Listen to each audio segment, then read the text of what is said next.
Nightcast. Stephen Lloyd Gilbreth brings you the current news from the world today and how it relates to Bible prophecy. Understanding the end-time events leading to the peaceful world tomorrow. Ladies and gentlemen, Stephen Lloyd Gilbreth. Greetings, friends, and welcome to this June 30, 2015 edition of Nightcast.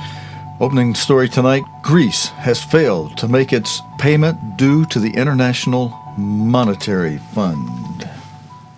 Greece has failed to pay 1.6 billion euros to the International Monetary Fund. The IMF will be sending Greece a letter saying it is in arrears. Now, the Greek Prime Minister Alexis Tsipras this week has said if we don't meet this payment, the sun will still come up on Wednesday morning. And of course, that is undoubtedly true. But nonetheless, these are perilous times for Greece. With it in arrears, with its debts, this means it's much harder for it to borrow money or to negotiate a bailout. And if it can't do that, then it is going to struggle to service its debts and struggle to have enough money to keep its banks solvent. Well, there were many dramatic hours that led up to this deadline passing. In the afternoon, the Greek government released a letter that it had sent to the Eurozone. In it, it asked for its current bailout to be extended in the short term, and it suggested a new bailout, a third bailout, for 2 years to be brought in. Well, the Eurozone did meet, but it couldn't come to an agreement. It said, we'll come back to you tomorrow. And of course, that is after the deadline. Okay, and friends, a deal that lets Greece receive funds in time to make the $1.6 billion payment due to the IMF, well, they're talking about it. In our next video, the question is asked, what happens next? The future of the Greek economy and its existence in the Eurozone will be decided over the next few days. A deal that lets Greece receive funds in time to make the $1.6 billion I'm sorry, I should have said 1.6 billion euros, not dollars, payment due to the IMF by 1 o'clock Wednesday Greek time. That'd be 2200 Greenwich Mean Time. Now looks virtually impossible. Ross Atkins reported in the first video, and now in this next video, friends, he looks at what may happen next. It will be 1 a.m. in the morning here in Greece when the IMF's deadline arrives. And if Greece doesn't pay 1.6 billion euros, two things will happen automatically. The IMF will issue a notice saying that Greece is in arrears. Note, it never uses the word default. And the current Greek bailout will come to an end. That doesn't mean the IMF doesn't want its money back. This is a bit like missing a credit card payment. There are consequences, but you do get another chance. Take Argentina, for example. It defaulted in 2001. It did eventually pay the IMF back, but it took 5 years.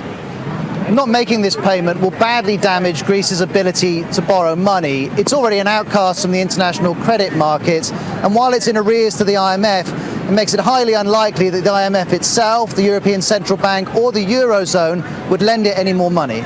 Without that help, Greek banks are going to struggle to function, all of which takes us to the 20th of July. That's when Greece must pay the Eurozone 3.5 billion euros. And without a deal on reform here in Greece, it's hard to see where that money's coming from. Okay, and friends, we have James Reynolds in this next report on Greece's voting scheduled for Sunday, a referendum which may decide the future of the country in the euro. The vote was only recently announced by Prime Minister Alexis Tsipras, leaving a short period of time for preparation. The result will decide whether or not the country accepts a recent offer made by its creditors. Let's go to James Reynolds now for this report from him in Athens. It takes the Paliakis Cafe just a few seconds to make lunch. Greece will need some of this same speed for its snap referendum. Here's the ballot as it's currently written, and you can see the question is incredibly long. It talks about the European offer made last week, but the choice is very simple. Όχι therefore no, and ne for yes. It's a difficult question. Why? We've wasted too much energy supporting one side or the other. It has put people in a very difficult position. Yes or no? No to the austerity measures. We say yes to Europe and the currency. No to the austerity measures. The Interior Ministry's been getting its stacks of electoral paperwork ready. It'll dispatch them to the rest of the country. The world's first democracy now holds as many votes as it can. Only 5 months ago, the country voted in the general election, which brought the Syriza party and its young leader to power. On Sunday, Alexis Tsipras will make the same walk to the same polling station at this school. Right now, there are no signs, there are no posters, but the Prime Minister probably still remembers the way to the ballot box. We didn't see any immediate hurry to get the school ready for the vote. The opposition calls for more time. We cannot organize a referendum within 1 week because that means that we cannot comply with all the prerequisites of the law concerning referendums organization in Greece. But Greece doesn't rush everything.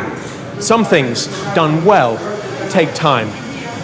Hello, Yatas. May I have 1 cup of Greek coffee, please, medium? The coffee brews in a sandpit, slowly. The wait gives Greeks time to consider how they'll vote. They'll deliver their answer on Sunday. James Reynolds, BBC News, Athens.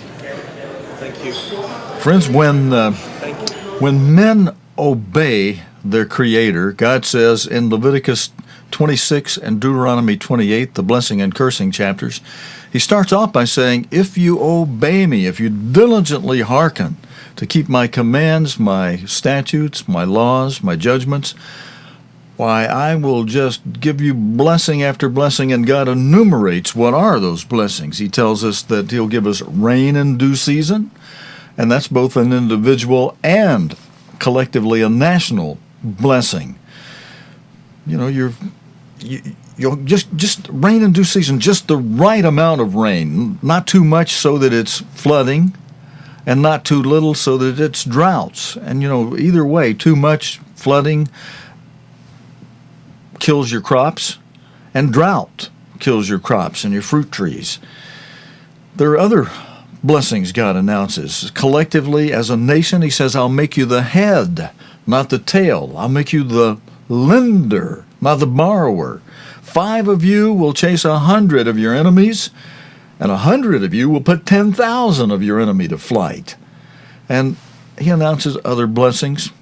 But then halfway through the chapter of each of those 2 blessing and cursing chapters, they're kind of like parallel chapters. Each are really saying, in essence, the same thing, although they use slightly different words, and different blessings are announced in each.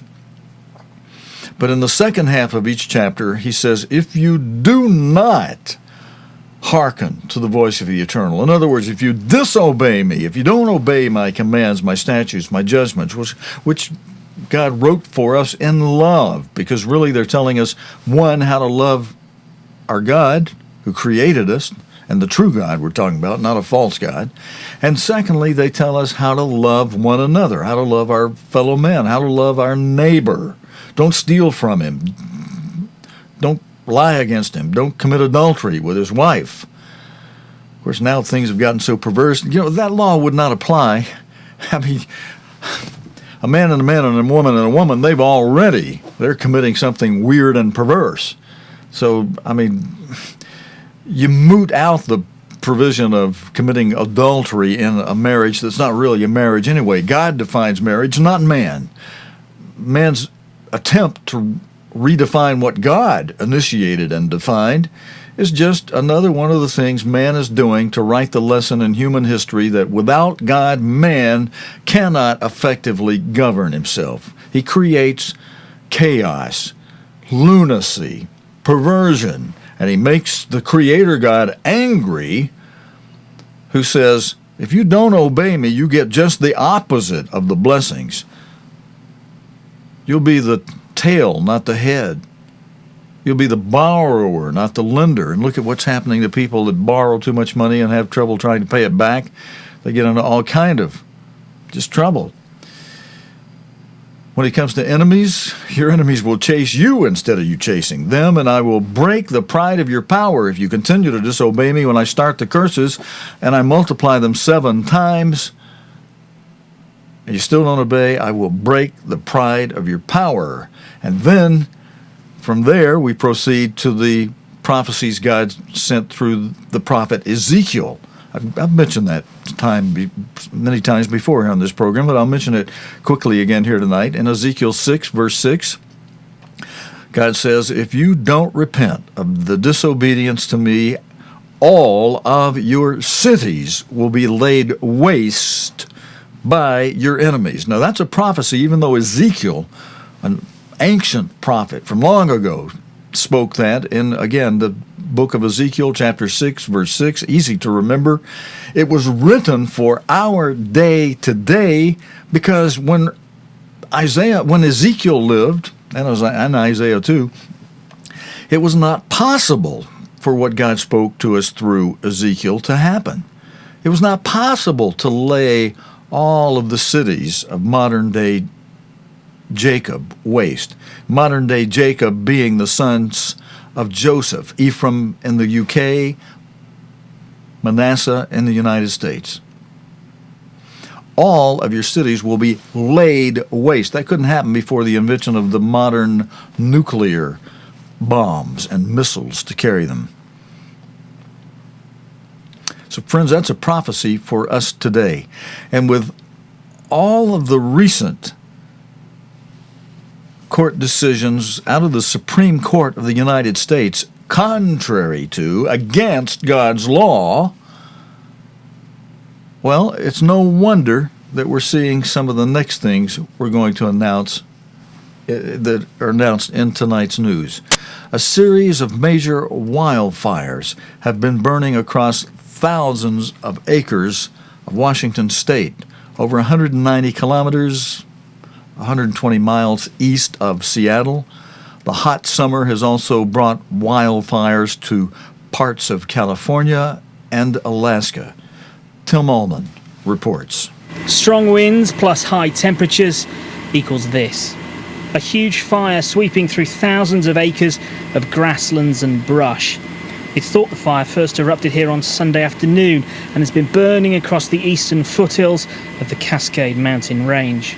I'm not sure how many homes were lost. 28 was the last number that I had heard. Significant damage. Those are not only our friends, but our community members. And so our thoughts and prayers go with them as they try to put their lives back together. And we're still looking at portions of downtown Wenatchee continuing to burn. Thankfully, no one appears to have been seriously injured, but you can see plenty of damage. Neat rows of houses turned into rows of burnt wood and ash.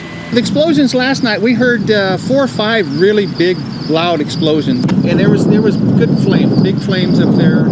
Northwest Wholesale was burning real good. I was pretty concerned then with the wind and the embers and everything else. A lot of embers were carrying over. We watered everything down. Hundreds of people have been forced to leave their homes, and officials are still trying to work out how the fire began. There was some rain on Monday, but the hot weather is expected to continue in the coming days. Tim Allman, BBC News. All right, thank you, Tim Allman. And friends, I'm going to put our switch bank so that I can put our a slide up on the screen for you here for a moment while I get the next video ready. When we disobey our Creator, some of the seals of Revelation come into play. God would not do what you see on this chart, this chart from the book of Revelation here, if we were obeying. But when we don't obey, here are some of the things that will happen to us from the book of Revelation. The first seal from the book that has been opened in our modern day times through God's apostle, Mr. Herbert W. Armstrong, the first seal is religious deception, which unfortunately many people are following. And as you follow that religious deception, that makes the disobedience to God even more extreme. And then we can expect what we see in the next seal, the second seal depicted in the book of Revelation by a red horse that Jesus Christ described in plain language in Matthew 24, Luke 21, Mark 13 as war. and rumors of war and rounds of world war, nation against nation, kingdom against kingdom. And in the third seal, depicted in Revelation as a black horse, Jesus Christ described in plain language the scarcity of food that is being shown in Revelation. Christ mentioned it in the gospel, recorded by the gospel writers, as limus, famine. And then the fourth seal, depicted in Revelation by a pale horse with a rider whose name is Death, alongside whom rides Hades, hell, the grave. Jesus Christ described primarily with the Greek term loimus, meaning disease epidemics, pestilence, the plagues of Egypt. He also said that between the third seal and the fifth seal there would be seismic activity, commotions in the air, such as gale force winds of all kind, commotions on the ground, such as earthquakes and tsunamis and volcanic eruptions and wildfires and floods and the like. And he also mentioned in Mark 13, verse 8, terike, trouble. Now, not the major trouble, not the mega trouble of the fifth seal, which Jesus Christ described in plain language as great tribulation, as the King James Version renders it, mega trouble. But trouble, building up to this mega trouble. And all of this because of our disobedience. If we were to obey our Creator, God would put those things in suspension, as he did when he sent Jonah to announce a great punishment upon a people who were sinning. Jonah was rather upset because they did repent in sackcloth and ashes, the people he went to preach to, and God repented of the punishment. That would happen the same way. But when we don't, we can expect to see these things that are happening more and more in the day's news. And the United States is not the only country that has attempted to pass laws contrary to the way God ruled on and defined marriage between a man and a woman. And so we're seeing news like, God can step in and protect from enemies, and from people that do crazy things during strikes, like is happening over in Calais. Thousands of cross-channel passengers are stranded after striking Calais ferry workers closed the French port and blocked Eurotunnel rail services. You'll see in this video how tires were set alight at the entrance of the Channel Tunnel near Calais by striking workers who oppose proposed job cuts. Anna Marie Edwards from Swindon was stranded for 2.5 hours with her family on the Eurotunnel shuttle. She told the BBC that the lights and air conditioning had gone out.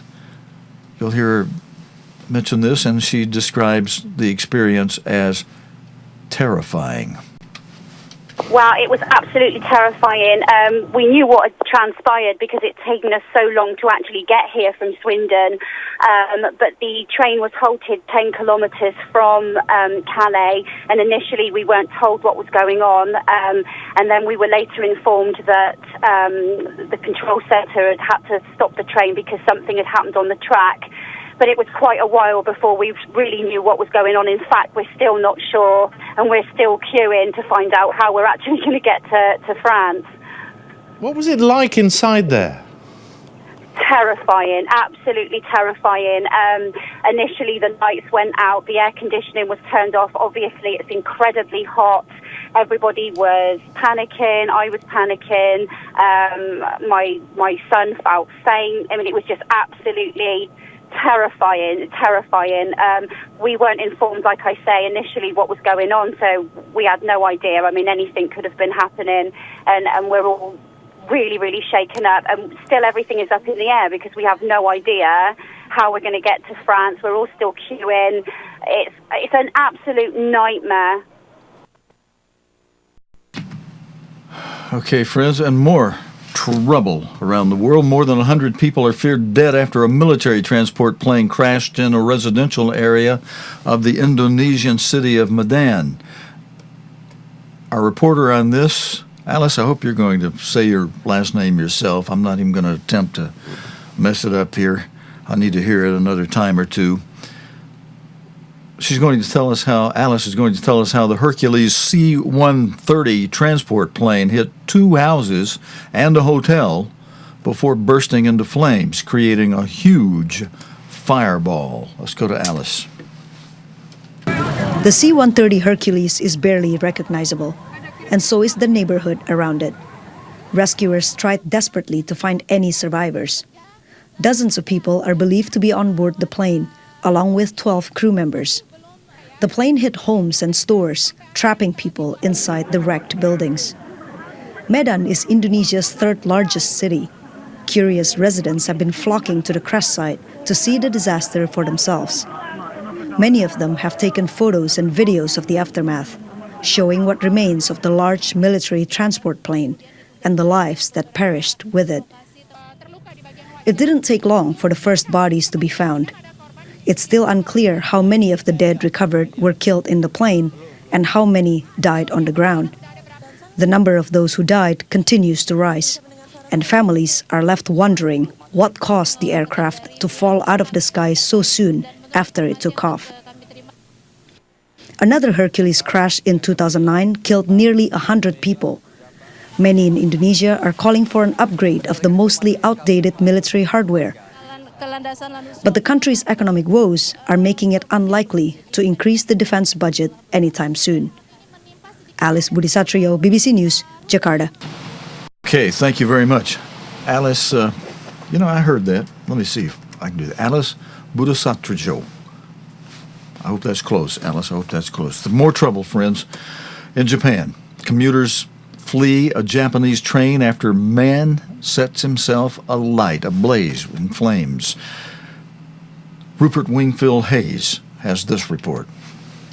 The bullet train system in Japan has been running for more than 50 years, and there hasn't been a single fatality on it in that time. So this comes as a tremendous shock for people here in Japan who are used to the transport network being very, very safe and not used to these sort of incidents happening. Now, we've heard eyewitness descriptions from people who were inside that carriage when the incident took place, and they've described an elderly man, we understand now 71-year-old man, coming out of the toilet on the front car of the train and pouring some liquid over himself from a white container and then setting himself on fire with a cigarette lighter, obviously engulfing himself in flames, but then engulfing the carriage in smoke. And many people we saw were suffering from smoke inhalation and were quite distressed when they were being rescued from that train. The latest figures I've got are that 11 were injured, 4 of them seriously from smoke inhalation, and that there is one other fatality, a woman in her 50s. Now, she wasn't together with this man. We understand she was at the far end of the carriage, so we don't know what the cause of her death was, but it may have been because of smoke inhalation, because there was a lot of that smoke in that carriage. People coming off the train as they were being rescued, their faces covered in soot. So it was obviously for a few minutes there, as the train ground to a halt and people were able to get out, it must have been a pretty awful conditions inside that carriage. Friends, you may be asking yourself, why do people do such crazy, idiotic things? Well, if you read the Gospels, you'll see back even during the times of Jesus Christ, when he walked this earth in the human flesh, he was constantly having to cast demons out of people. Now, if you don't know what a demon is, buy yourself a Bible if you don't have one, a Holy Bible, the King James or some other version. Try to stay away from some of the modern versions.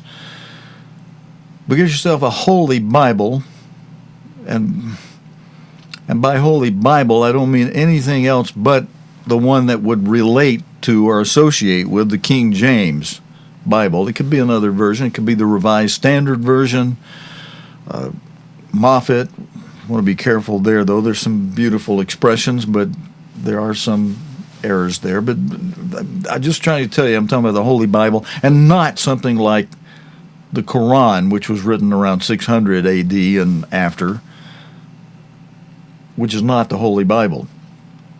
But get yourself a Bible or crack your Bible that's on your shelf already and start reading the Gospels and you'll begin to get a good understanding of what demons are. And if they existed during the time of Jesus Christ, as this world has progressed into more and more lunaticism and more disobedience of the great Creator God, we're all the more likely to have more and more today of what Christ had to deal with in casting demons out of people. So I'm just going to leave it right there for tonight. Thanks for joining me, friends, for the news today from Tuesday. God willing, and the creek don't rise, we'll be back again tomorrow night, Wednesday night, with the day's current news related to the Bible and prophecy here on Nightcast. Until next time, your host, Stephen Lloyd Gilbreth, saying so long and good night, friends.